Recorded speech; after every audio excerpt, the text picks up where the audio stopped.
Hello అండి అందరికీ. Welcome back to our channel. So, first of all అందరికీ advance happy pongal అండి. మన తెలుగింటి వారికి మెయిన్‌గా వచ్చేసి మన ఆంధ్ర వాళ్ళకి అతి పెద్ద పండుగొచ్చేసి సంక్రాంతి ఫెస్టివల్ అండి. ఆల్మోస్ట్ ఈ పాటికి అందరూ పిండి వంటలు అవన్నీ స్టార్ట్ చేసే ఉండుంటారు. పిండి వంటల క్లీనింగ్. ఇంకా ఎంతమంది పిండి వంట ఆల్రెడీ ప్రిపేర్ చేసుకున్నారు, ఇంకా ఎంతమంది చేసుకోవాలి అనేది తప్పకుండా నాకైతే కామెంట్ చేయండి. ఆంధ్ర వాళ్ళకైతే ఇది మెయిన్ పండగండి. దీనికంటే పెద్ద పండగైతే ఇంకోటైతే ఉండదు. ఈ సంక్రాంతి 3 డేస్‌ని చాలా మంచిగా అయితే సెలబ్రేట్ అయితే చేసుకుంటారు. సో, ఎవ్రీ ఇయర్ వచ్చేసి మేము అమ్మ వాళ్ళ ఇంటికైతే వెళ్తామండి సంక్రాంతి ఫెస్టివల్‌కి. అక్కడే అమ్మతో చేపించుకొని అన్నీ తీసుకొచ్చుకుంటూ ఉంటాము. ఈ 10 ఇయర్స్, ఈ 14, ఈ 15 ఇయర్స్, 10 ఇయర్స్‌లో అంటే నాకు మ్యారేజ్ అయ్యి 15 ఇయర్స్ అయిందండి. ఇప్పటివరకు నేను ఎప్పుడు అయితే నేను ఇక్కడ హైదరాబాద్‌లో అయితే ఇట్లా అయితే చేసుకోలేదండి. ఫస్ట్ టైమ్ అయితే చేసుకుంటూ ఉన్నాను. ఇంకా అమ్మకి కూడా ఏజ్ అయిపోతుంది కదా! చేయలేదేమో అని చెప్పేసి, ఎందుకు ఆమెను ఇబ్బంది పెట్టడం అని చెప్పేసి, ఈ ఇయర్ వచ్చేసి నేనే కొంచెం కొంచెంగా చేద్దామని చెప్పేసి స్టార్ట్ అయితే చేశామండి. అంటే అమ్మ చేస్తుంటే చూస్తుంటాం కదా! ఇప్పుడు మనం లేనిదేముంది చెప్పండి, ఫోన్‌లో అన్నీ చూసుకుంటే వచ్చేస్తాయి కదా! అలాగే నేను కూడా ఫోన్‌లో చూసుకొని నేను కలిపి ఒక 1 కిలో, 2 కిలోస్ వరకు, అంటే మేము ఎంతవరకు చేయగలము అనే దాని అని మాకు ఎంతవరకు పాసిబిలిటీ ఉంటదనే దాని గురించి కొన్నైతే చేసుకుందామని చెప్పి నేనైతే ఈ ఇయర్ అయితే ఇట్లా అయితే స్టార్ట్ చేశామండి. ఏమేం చేసుకుంటాము ఏంది అనేదైతే ఇంకా వీడియోను మీరు ఎక్కడ స్కిప్ చేయకుండా లాస్ట్ వరకైతే ఇది మొత్తం వచ్చేసి 2 డేస్ వ్లాగ్ అండి. 1 డే అయితే చేయలేము గదా! 2 డేస్ వ్లాగ్ కలిపి నేను 1 డేనే మీకైతే షేర్ చేస్తున్నాను. ఫస్ట్ వచ్చేసి మురుకులు చేద్దాం అనుకుంటున్నాము. దానికోసమే ఫస్ట్ శనగపిండి తీసేసుకొని దాన్నైతే ఇలా జల్లించుకుంటున్నామండి. ఈ రోజుకొచ్చేసి మామూలుగా నార్మల్ మురుకులు, దాంతో పాటు రాగి మురుకులు పిల్లలకు కూడా చాలా హెల్తీ గదా! పిల్లల స్నాక్స్ బాక్స్‌లో అట్లా పెట్టడానికి ఎప్పుడైనా సరే. రాగి మురుకులైతే చాలా రోజుల నుంచి అనుకుంటూ ఉన్నానండి. అంటే ఫెస్టివల్ కోసం గాదు. ఫెస్టివల్‌కైతే రాగి మురుకులు ఏం చేసుకోము. ఇట్లా మురుకులు, చెక్కలు, చక్రాలు, అరిసెలు ఇవన్నీ అయితే కజ్జికాయలు ఇవన్నీ చేస్తూ ఉంటారు గదా! ఇంక ఈ రాగి మురుకులు ఎట్లాగో చేస్తున్నాం గదా! స్టార్ట్ చేశాం గదా! రాగి మురుకులు కూడా 1 కిలో చేసినట్లయితే పిల్లలకి స్నాక్స్ బాక్స్ అట్లా పెట్టడానికి, ఎప్పుడైనా తినడానికి ఉంటాయని చెప్పేసి ఈ రోజు వరకు ఆ 2 అయితే స్టార్ట్ చేస్తున్నాము. ఆ 2 ప్రిపేర్ అయితే చేస్తున్నామండి. ఇదిగోండి 1 కిలో అయితే ఫస్ట్ ఇలా జల్లించుకున్నామండి. ఇది మనం బియ్యపు పిండి ఎంత తీసుకుంటామో దాంట్లో హాఫ్ క్వాంటిటీ శనగపిండి తీసుకోవాలి. మేమొచ్చేసి బియ్యపు పిండి 2 కేజీస్ తీసుకొని శనగపిండి 1 కేజీ తీసుకోవాలి. అట్లా మొత్తం టోటల్ కలిపి 3 కేజీస్ అయితే వచ్చిద్దండి. మాకు చూసినట్లయితే చెల్లనింది అంత చేయలేమేమో, చాలా ఎక్కువ అవుతదేమో క్వాంటిటీ అని చెప్పేసి చెల్లయితే శనగపిండిలో నుంచి హాఫ్ అయితే తీసేసిందండి. కిలో శనగపిండిలో నుంచి హాఫ్ తీసేస్తే హాఫ్ కిలో అయితే ఉంది. ఇంకా బియ్యపు పిండి కూడా 1 కిలో అయితే వేసేసుకున్నామండి. మొత్తం వచ్చేసి 1 ½ కిలోనే చేస్తున్నాము.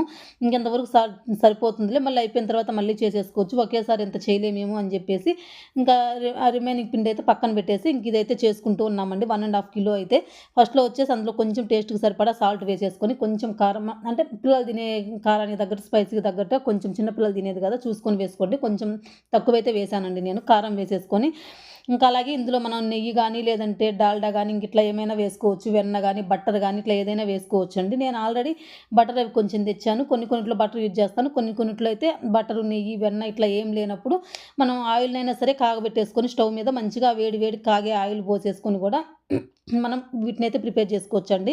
నెక్స్ట్ ఇందులో మంచి ఫ్లేవర్‌ని ఇవ్వడం కోసం కొంచెం వాము తీసేసుకొని ఇలా చేతి మీద వేసేసుకొని ఇట్లా స్క్రబ్ చేసేసుకుంటూ, అంటే మంచిగా నలిపేసేసుకొని వేసేసుకుంటే ఆ ఫ్లేవర్ అనేది బావుంటుంది. అలాగే వేసేసినట్లయితే మన హోల్స్‌లో నుంచి అది అనేది పడిపోదండి. మనకు కరెక్ట్‌గా అనేది ఇట్లా ప్రెస్ చేసేటప్పుడు కరెక్ట్‌గా రావు. అందుకని చెప్పేసి ఆ వామ్ అనేది కొంచెం క్రష్ చేసేసుకొని వేసేసుకోండి. ఇంకా ఈలోపు ఆయిల్ కూడా కాగిపోయిందండి. ఆయిల్ కూడా అయితే వేసేసి ఇంక ఇట్లా చేత్తో అయితే ఒక్కసారి అయితే తిప్పేసుకుంటున్నాను. మనం డైరెక్ట్‌గా హ్యాండ్స్ పెట్టేసినట్లయితే చెయ్యి అనేది కాలిపోతుందండి. ఫస్ట్ టైం ఒకసారి అలా పెడితే అలాగే మొత్తం కాలింది కొంచెం. చాలామందండి ఈ వంటలు చేసేటప్పుడు ఆయిల్ మీద పడిపోవడం ఇట్లా చేసుకుంటూ ఉంటారు. అంటే అనుకోకుండా అయితే జరిగిపోతూ ఉంటుందండి. ఆయిల్ ఇట్లా స్లిప్ అయ్యి కింద పడిపోవడం, ఇట్లా కొంచెం కేర్‌ఫుల్‌గా అయితే హ్యాండిల్ చేసుకోండి. ఎవరికైనా సరే ఏమైనా చేతులు అట్లా మీద పడితే ఈ చలికాలం వింటర్ సీజన్‌లో అయితే చాలా ప్రాబ్లమ్ అవుతుందండి. ఇదిగోండి ఆయిల్ వేసేసాను కదా! ఆయిల్ వేసిన తర్వాత పిండినంతా ఒక్కసారి ఇట్లా మిక్స్ చేసేసుకొని చిన్న ఉండలు వస్తాయి కదా! ఆ ఉండలు కూడా లేకుండా ఆ ఉండలను కూడా మంచిగా అయితే స్మాష్ చేసేసుకుంటూ ఉన్నాను ఇక్కడ. ఆ ఉండలు కూడా స్మాష్ చేసేసుకొని వాటర్ అనేది కొంచెం కొంచెంగా చూసుకుంటూ ఇలా కలుపుకోవాలండి. ఇలా ఒకేసారి నేను మామూలు చపాతీ పిండి ఒక పావు కిలో కలపడానికే నాకు తల ప్రాణం దాక్కొచ్చిద్ది. అంటే నా వల్ల కాదండి.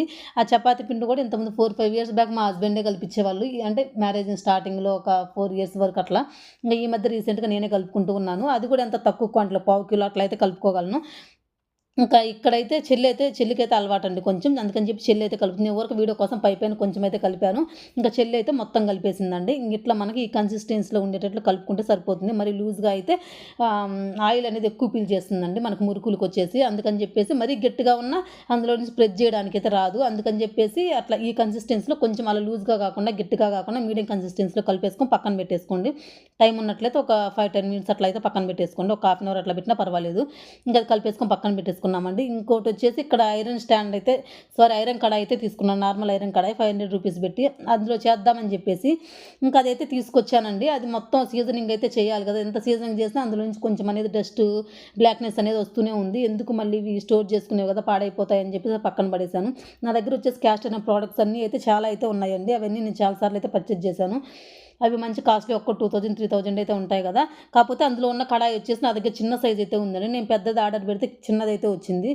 ఇంక అందుకని చెప్పేసి అది ఓన్లీ ఫ్రైస్‌కి అట్లా డీప్ ఫ్రైస్‌కి మాత్రమే ఫ్రైస్‌కి ఇట్లా ఇంట్లో నార్మల్‌గా బోండాలు వాళ్ళు ఇట్లా వేయడానికి కూడా అది యూజ్ అవ్వట్లేదండి నాకైతే. అది మళ్ళీ ఎక్స్చేంజ్ చేద్దామనంటే అదైతే ఆర్డర్ అయితే తీసుకోవట్లేదు ఎక్స్చేంజ్ చేయడానికి. అందుకని చెప్పేసి అది అలాగే పెట్టేసుకున్నాను అండి.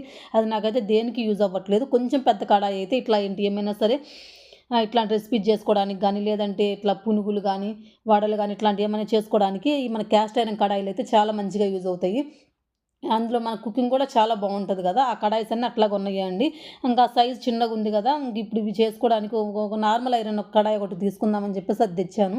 అది సీజనింగ్ జేయడానికి ఎంత చేసినా 2, 3 టైమ్స్ సీజనింగ్ చేసినా సరే అదైతే అట్లాగే వస్తూ ఉందండి. బ్లాక్‌నెస్ అనేది, డస్ట్ అనేది వస్తూ ఉంది. సరే అని చెప్పి అది పక్కన పెట్టేసుకొని నేను రెగ్యులర్‌గా వాడేటటువంటి స్టెయిన్‌లెస్ స్టీల్ కడాయిలోనే చేసుకుంటూ ఉన్నాను. ఇంకా ఆయిల్ అనేది డీప్ ఫ్రై సరిపడా వేసేసుకొని, ఆయిల్ కొంచెం హీట్ అయిన తర్వాత అందులో మనం ఇది ఇందులో పెట్టేసుకున్నటువంటివి పిండి పెట్టేసుకొని, మనం ఏ షేప్‌లో కావాలంటే మనకి ఇందులో కూడా ప్లేట్స్ అనేవి డిఫరెంట్‌గా ఉంటాయండి. మనకి ఏ మోడల్ కావాలో, ఏ టైప్ కావాలో చూసుకొని అవి ఎక్కువ ఆల్మోస్ట్ చాలామంది ఇదే యూజ్ చేస్తూ ఉంటారు. లేదంటే ఇంకొంచెం సన్నగా కనిపిస్తాయి కదా! అవి కూడా యూజ్ చేస్తూ ఉంటారు. నేనైతే ఎక్కువ ఇదే యూజ్ చేస్తానండి. మేము ఎక్కువ అందుకని చెప్పేసి ఇదే పెట్టేసుకున్నాను. సింపుల్‌గా ఉంటుంది. మనకి ఇట్లా ప్రెస్ చేయడానికి కూడా ఈజీగా ఉంటుంది చూడడానికి. అందుకని చెప్పేసి ఇదే పెట్టేసుకొని అట్లా అయితే వేసేసుకున్నాను. చాలామంది కూడా కింద క్లాత్ పెట్టేసుకొని చిన్నగా వేసేసుకొని వాటిని తీసుకొని మళ్ళీ ఆయిల్‌లో వేసేస్తూ ఉంటారు. అది నాకు చాలా పెద్ద ప్రాసెస్ అనిపిస్తుంది. మా అమ్మ వాళ్ళందరూ ఎక్కువ ఇట్లాగే చేస్తుంటారు. ఇట్లాగే అలవాటు. అందుకని చెప్పేసి నాకు సింపుల్‌గా ఉంటుంది ఈ ప్రాసెస్ అయితే. అందుకని చెప్పేసి నేను డైరెక్ట్‌గా ఇలా స్టవ్ మీద పెట్టేసి ఇలా అయితే ప్రెస్ చేసేసుకొని వేసేసుకుంటే అయిపోతుందండి. ఇది అలా వేసేసేటప్పుడు మనకు నురుగు అనేది ఫామ్ అవుతూ ఉంటుంది.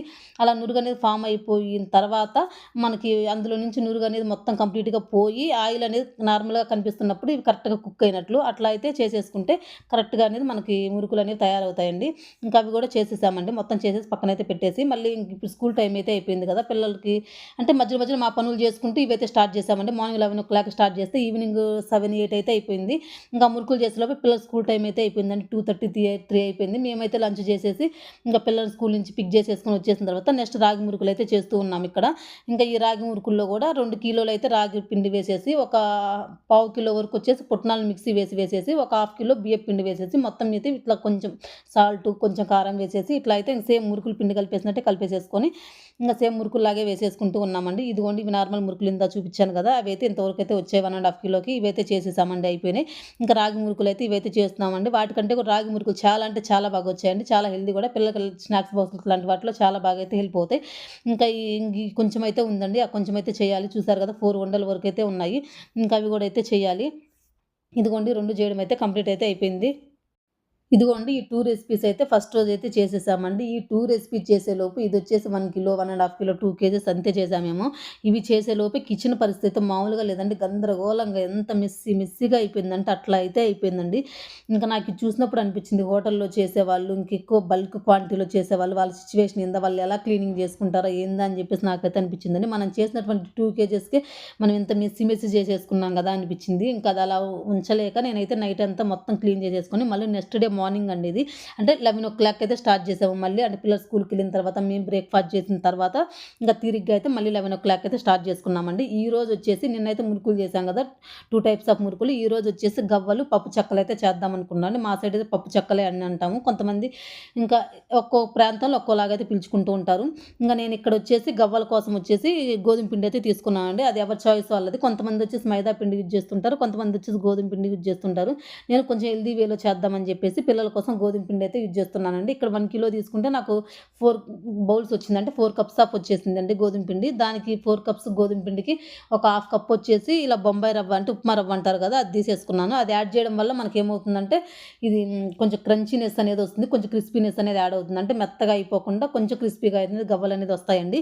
అందులో కొంచెం టేస్ట్‌కి సరిపడా సాల్ట్, కొంచెం అంటే కొంచెం చాలా little bit of baking soda ఏసేసుకోండి. ఇంక ఇలా బటర్ కూడా తెచ్చుకున్నా అని చెప్పాను కదా! బటర్ అనేది కొంచెం కొన్ని రెసిపీస్‌లో బటర్ యూజ్ చేస్తున్నాను. కొన్ని రెసిపీస్‌లో బటర్ లేదు చాయిస్ అన్నిటికి బటర్ ఎలా ఎక్కువ అయిపోతుంది కదా అని చెప్పేసి కొన్నిటికొచ్చేసి ఆయిల్ కూడా కాగబెట్టేసి వేసేసానండి. నథింగ్ ఆయిల్ కాగబెట్టి వేసుకున్నా సరే మంచిగానే వస్తాయి. ఇంకా దీంట్లో అయితే బటర్ అయితే కాగబెట్టేసి అయితే వేసేసానండి. ఇంకా వేసేసి ఇలానే మనం గోధుమ పిండి ఎలా కలుపుకుంటాము, ఎంత సాఫ్ట్‌గా కలుపుకుంటామో అలాగే సేమ్ కలిపి అంటే మరి అంత గట్టిగా కాకుండా, మరి అంత లూజ్‌గా కాకుండా కలిపేసేసుకొని దాన్ని కూడా ఒక టైం ఉన్నట్లయితే హాఫ్ అన్ అవర్ వచ్చేసి మూత పెట్టేసి పక్కన పెట్టేసుకోండి. ఎందుకంటే ఈలోపు పిండి మంచిగా నానుద్ది. ఏ పిండి అయినా సరే అండి కొద్దిసేపు నానితే మాత్రం మనకు ఆ రెసిపీ అనేది చాలా మంచిగా అయితే వస్తుంది.